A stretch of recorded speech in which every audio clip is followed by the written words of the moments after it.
Radiant team ban.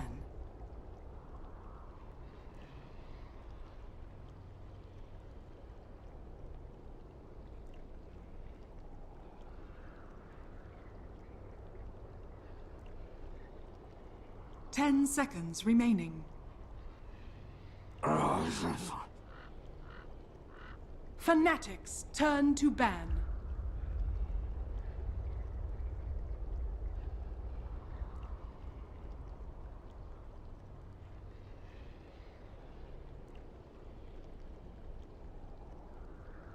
Ten seconds remaining.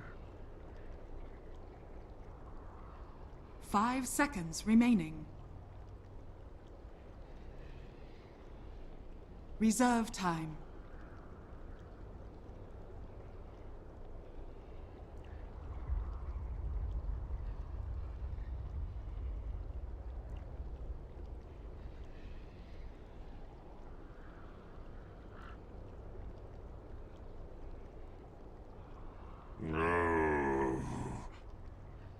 Radiant team pick. Fnatic's turn to pick.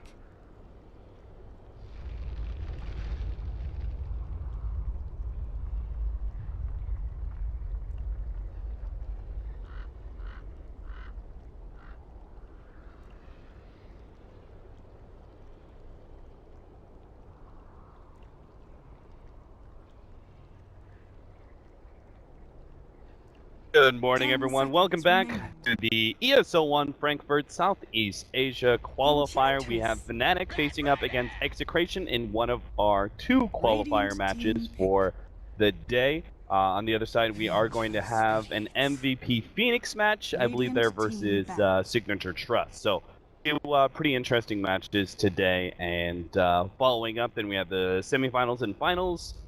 They're all going to be back-to-back. The starting 11 CEST every day.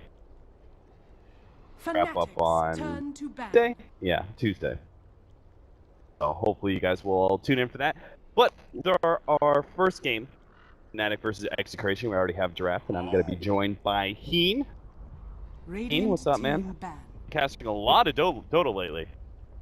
Yeah, a lot of European games as well. But it's kind of ironic. For the C games, I had to kind of wake up early because I was used to the European time zone.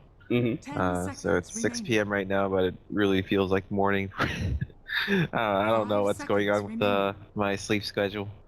But yeah, Fnatic, I think it's been a big issue lately. But these guys have been on such a crazy winning streak, but it recently got broken by Signature Trust.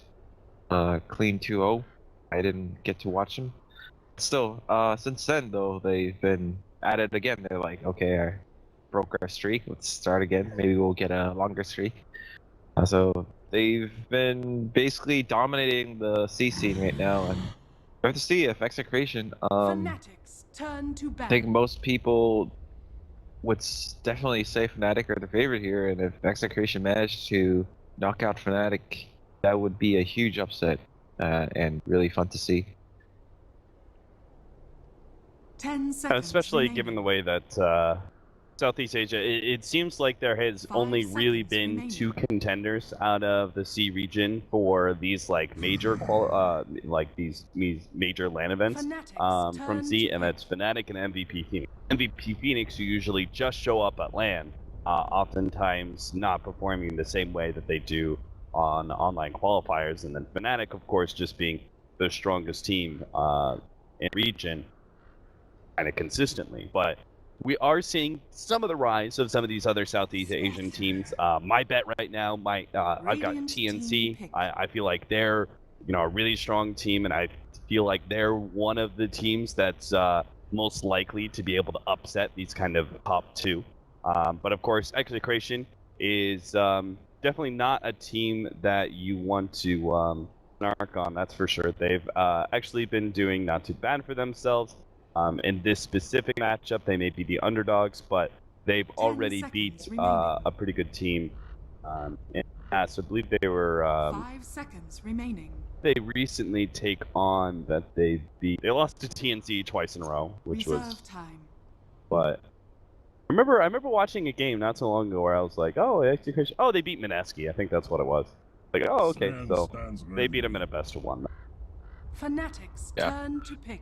I mean, losing to TNC is not really something to be embarrassed about. Basically, if I had to choose 3 teams in SEA that were tier 1, including the 2 you mentioned, it would probably be TNC third. They're just a really fun team to watch. Radiant team pick. I mean, going back to the draft though, I mean, it's kind of funny that like Execration, I mean, they have the Vengeful, but I think Fnatic were kind of expecting that to happen. They basically picked the Batrider before the Vengeful, right? So they're like, we don't really care too much of the Vengeful, and then Fnatic get their 10 seconds one of their remaining. signature Spectre picks. They really love Spectre, and 5 seconds they basically remaining. haven't lost in such a long time. I rarely see them badly with Fnatic's Spectre. turn to ban. Maybe that one game against MVP where they were 2 racks down and they managed to come back from it.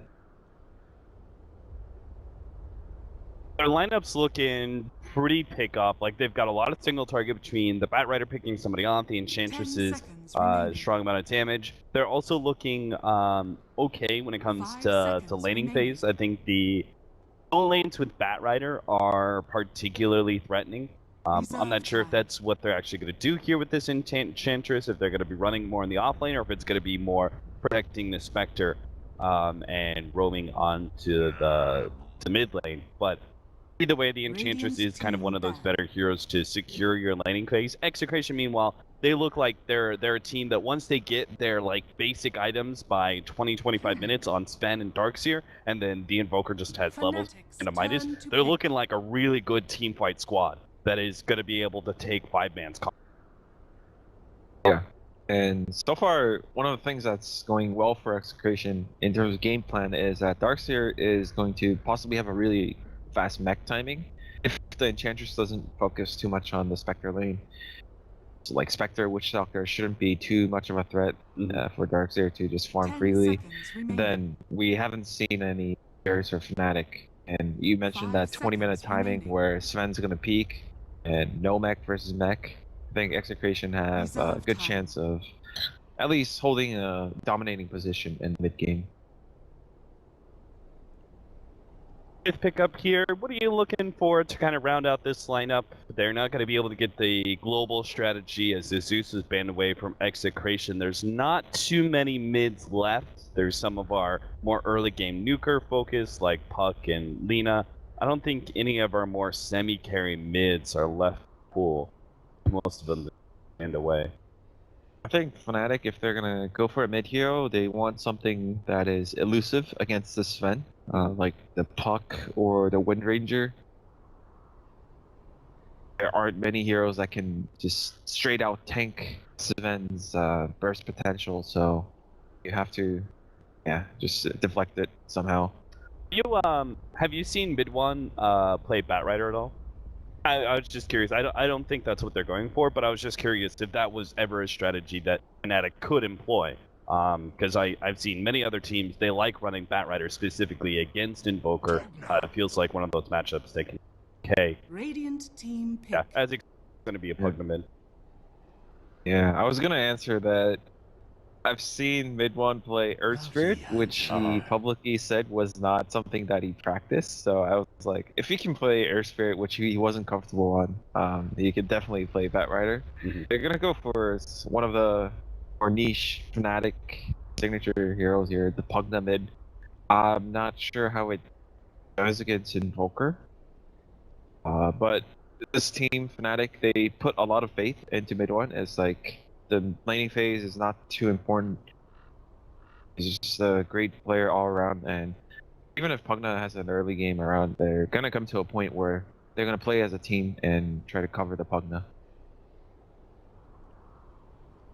This does kind of make it a bit scarier for Execration to do that 5-manning that we were talking about, 10 how their seconds team remaining. fight should kind of be superior. I like the Bounty Hunter though. I think the Bounty Hunter can definitely abuse the Pug fight a lot. I feel like this is also a hero that will be able to take Prepare advantage for of battle. the team fight strength of Execration and kind of get that ball rolling. I mean, it's going to be an XctN Invoker, so you have that global power already. So the Bounty Hunter may even be able to solo set up some kills on supports thanks to the extra damage from Sunstrike. I think the lanes are looking super good for Execration right now. Maybe the only concern would be the bottom lane. Sven and Vengeful, it's like one semi-range hero against a Batrider who's gonna be so annoying for the Sven. And if Ohio managed to waste the mana on the Sven and Vengeful, then he can pretty much have an easy as of a lane that the Darkseer at top could potentially have. However, 30 we have to seconds to battle. count Invoker. Sunstrike followed by 2 stuns is going to make it so that there's just going to be so much more burst than Ohio would expect from his own lane outside sources. So what do you do as a Bounty Hunter in this play, right? You're looking to disrupt the Enchantress as much as possible. Is your first play to block off that offlane camp to make sure that DJ doesn't get that early Battle creep? begins. Or do you like what R is doing right now and trying to be more disruptive in the mid and top lane?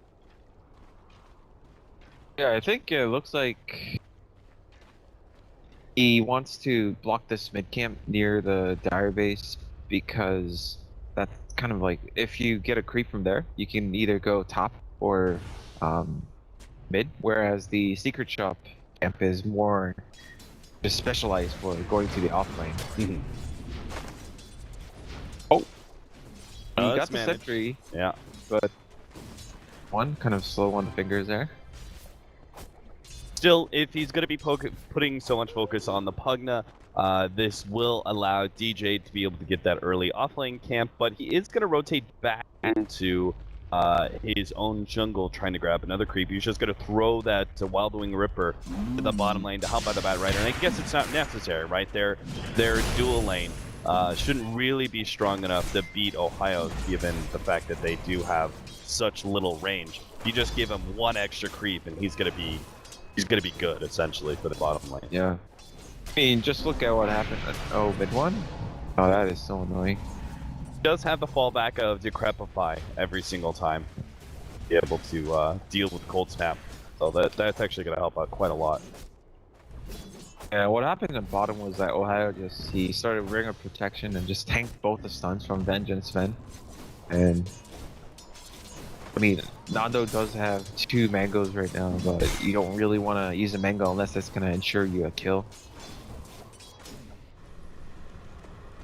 We're at top, it looks like Bounty Hunter has been spotted out.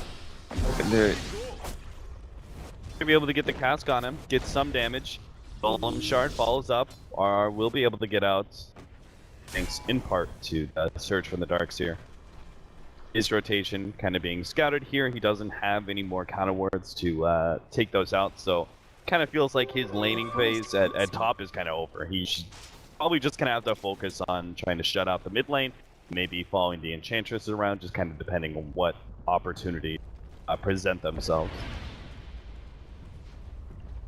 DJ getting that Invis rune. He's kind of like being a Bounty Hunter right now. Go for a bit, but I don't think it's going to lead too much. Just a friendly harass here. I love this timing never from mind. DJ too. He actually timed it perfectly for the golems to actually split apart as he ganks, meaning he gets not 1 stun but 3, and that is enough for Midwan to be able to claim that first blood against the Invoker. What an excellent gank there from DJ. Bottom, they're going to go on Ohio only if Invoker was alive. Oh, Ohio sneaking himself away, does manage to get a decent amount of healing out, and will run back through Kimmo to get some more damage out. They do have the Mango, though, from Nando. You brought that up earlier, and they will have enough damage to finish him off, just barely without dying. Both Nando and Kimmo surviving on less than 50 HP. Yeah, but you can't feel too great about this. Just look at all these creeps that Sven has to... He basically has no regen anymore. He has like a Mango. And he has the last hit under the tower against 9 creeps. See if, But see if you those can do it. golems from DJ, holy crap. Sometimes I forget just how much damage 3 stuns do from golems. Yeah, that's, what, 375 damage, right? I think it's 125 per rock. Per rock, right? Yeah, I think so. I'm trying to find a golem now to double check that, but I think it's a pretty high amount of damage. It really is. And Nando will be able to kill Ohio again. Meanwhile, in the mid lane, Bounty Hunter actually gets scouted out there by Fnatic. They pop the dust and manage to catch him. It cost them the Dire Courier though, so I kind of want to say it's worth it for Bounty Hunter to suicide on couriers. I don't know, the amount of gold that you get is it feels like a worthy trade oftentimes. yeah, I think so too. And Nando kind of Not expecting a rotation like that, I guess, but kind of should be red given the fact that they ganked the Bounty Hunter and started heading for the bottom rune. Yeah, there were so many clues. A bounty hunter dying there in that spot, followed by like it was so close to the 4-minute rune, and he just looks so tasty right now, so defenseless. Mid one, he's pretty far forward here. He's getting some good blasts on his tower thanks to the arcane rune. Very low cooldown, but he is going to be slowed down by the Bounty Hunter long enough for Kimbo to get the stun. Follow up Nando, 2-man stun there. They easily get that kill, plus the Sunstrike gets its damage onto Ohio, but looks like RR is going to die underneath the flames. Ohio's easily able to run him down. Nando, as well as Kimbo, can't really do anything to help him. Firefly out. He definitely was a bit far out, but he didn't expect the Bounty Hunter, obviously from the way he was playing, and it was an unexpected rotation. There's so much damage done to safe lane already at the 5-minute mark.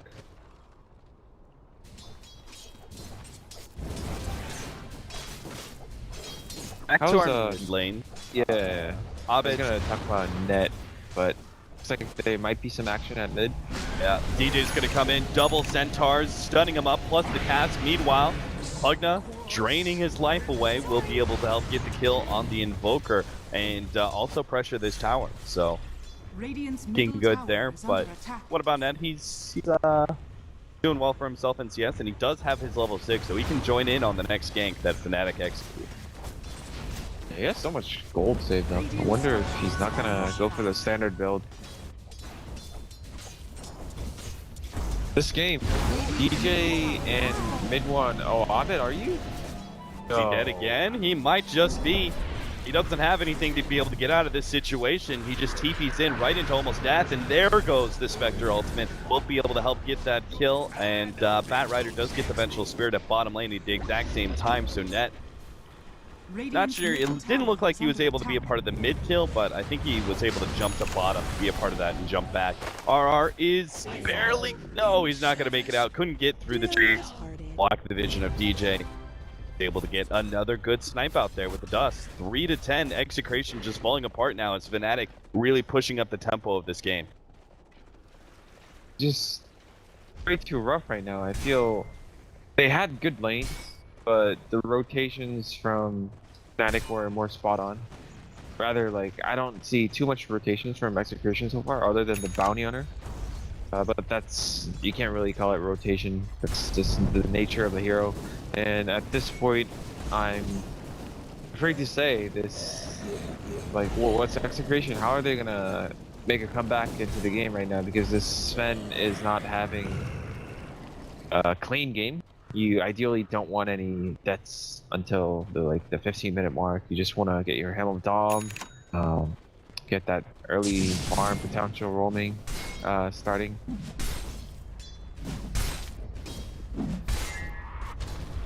And Abed, oh man, we haven't really, we saw him die, but he has a glove of face, and he's so far away from the Midas. And his tower's been taken as well, which means like mid one, he can just start rotating to other towers, and Invoker doesn't feel too comfortable fighting it. He's only level 6. He shouldn't feel too comfortable fighting. And like all these heroes on Execration, Darkseer, he doesn't have anything. Neither does the Sven. So basically everyone is not ready to fight on Execration, but Fnatic are going to press the issue, and someone has to sacrifice in terms of like the time. Fnatic keep on going, knowing that, as you said, Execration really don't have the heroes to stop these kind of pushes. Feels like Bounty Hunter is definitely going to show that I don't think this was the last pick. You know, at first I was like, okay, you can, you know, harass the lanes. You're talking about building up that bounty gold, but seeing this push strat from Fnatic, you're really seeing them just abuse this bounty hunter pick so heavily. While they do trade towers, it's still a tier 2 for a tier 1, and Fnatic are going to keep on going, forcing somebody, or more like a majority of Execration, to come back to their base and defend, opening the map even for Fnatic. Yeah, something you definitely don't expect against a Spectre lineup to get high grounded at 9 minutes.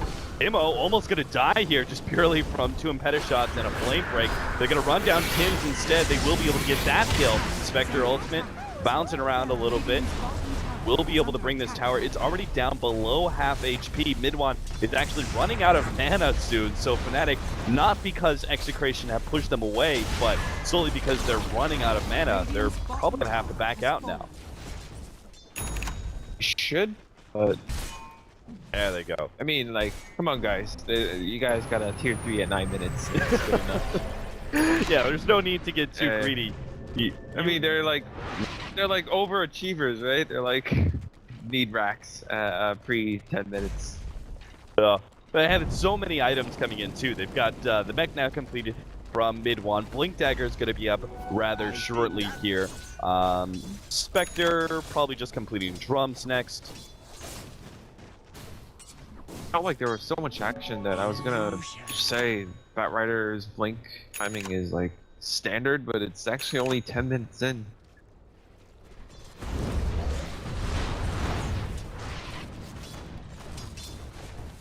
In Execration, I think this is an extension of problem that I pointed out earlier, is that basically they don't want to do anything right now. They're just focused on being stronger individually so that they could possibly make some kind of glorious team fight happen later. But the problem is Fnatic they're the ones in position to decide whether Execration are allowed to do that, and I definitely don't think Fnatic are gonna be so generous as to give them time that they want. Fnatic, 3-man smoke up, gonna run their way behind the tier 1 tower while mid 1 pushes out the lane.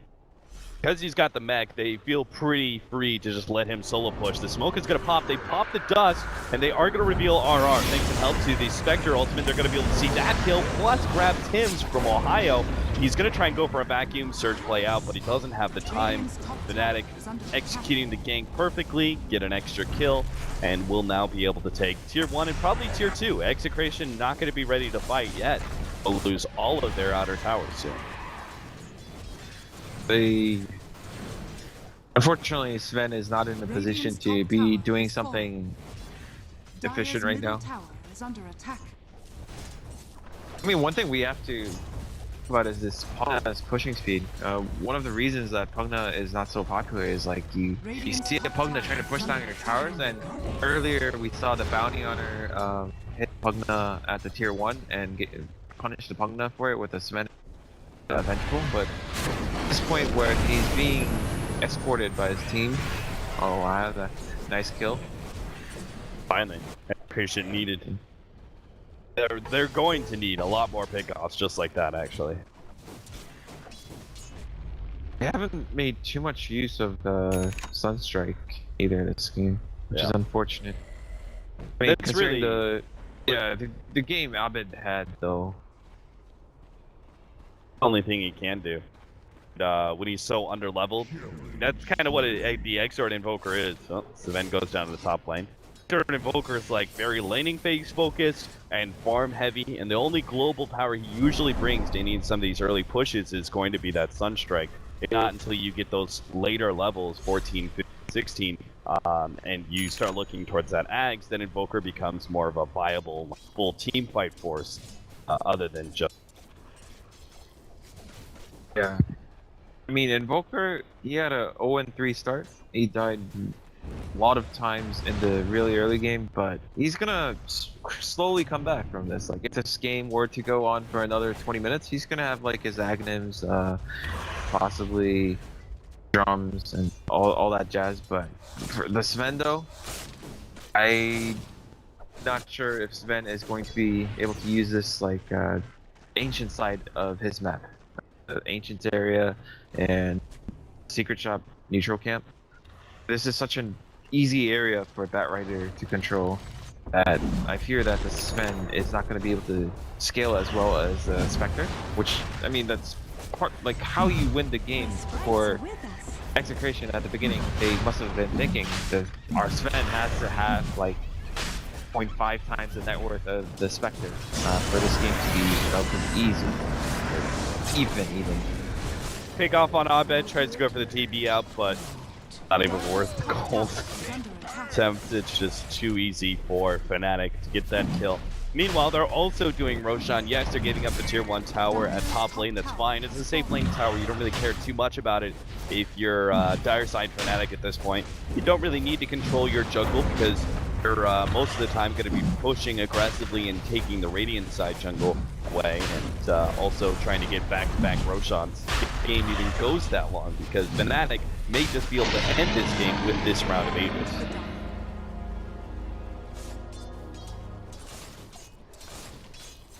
Dire's top You know tower is under why I attack. don't think Vengeful is like the end-all counter to Batrider, as Fnatic are kind of showcasing? What's up?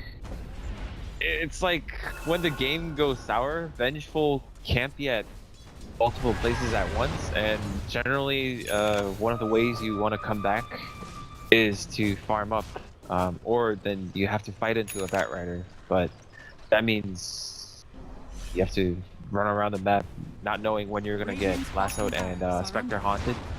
And I think Spectre haunt is so good Batrider in terms of like giving Batrider intel on the Vengeful.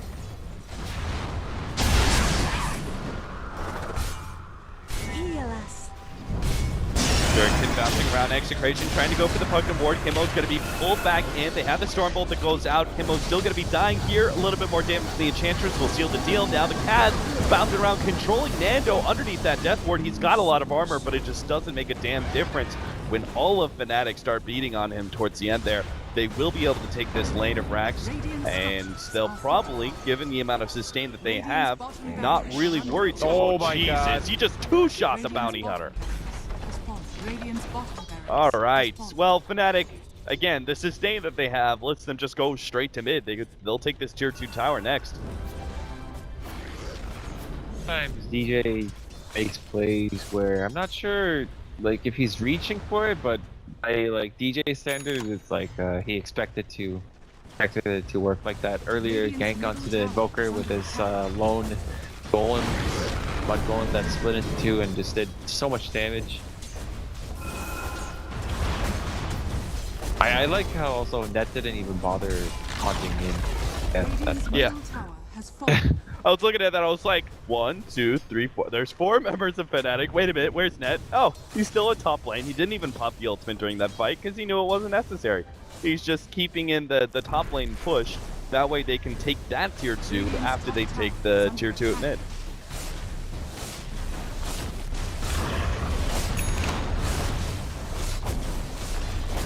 Four staff for Ohio. They've got another 2,500 gold on mid one. Radiant's top tower That has almost fallen. has his Manta. And we're going to have an Axe in not too long for DJ. Yeah, I'm trying to think of a scenario where Execration can at least make a somewhat of a comeback and be viable to like it's actually viable for Execration to win this game. They have track, which is a good start, right? They have track, so some crazy dives from Fnatic result in massive gold swings. However, their heroes are not the best at doing non-committal damage. Like the Sven doesn't want to be here defending. There is potential to. I mean, the Vengeful is going to be here, but he's not gonna feel too comfortable yet without the BKB. Net still pushing out the whatever lane the rest of his team is in. He's always in a different lane. This time he's going to pop that ultimate as they start going in with the Mad Rider. Kimmo is going to be the first one down already. always making sure to take away that swap. The vacuum defends Nando a little bit. He goes back in for the fight, but just gets blown up immediately. The double damage on the Spectre proves to be too much. RR can't even make it out because, again, Jake gets them with that dust. They'll take the second lane of Rax and force Execration to call an 18.5-minute GG. Yeah, just a clean game from Fnatic. You know, the last time we talked about Fnatic, when they just got back from the majors, you and I both agreed that Fnatic were good, but not sure. We weren't quite convinced. But ever since they got back from majors and been dominating the SAA region, these guys are legit. Like their games on the C region are, of course, their opponents are a bit less experienced than what they would be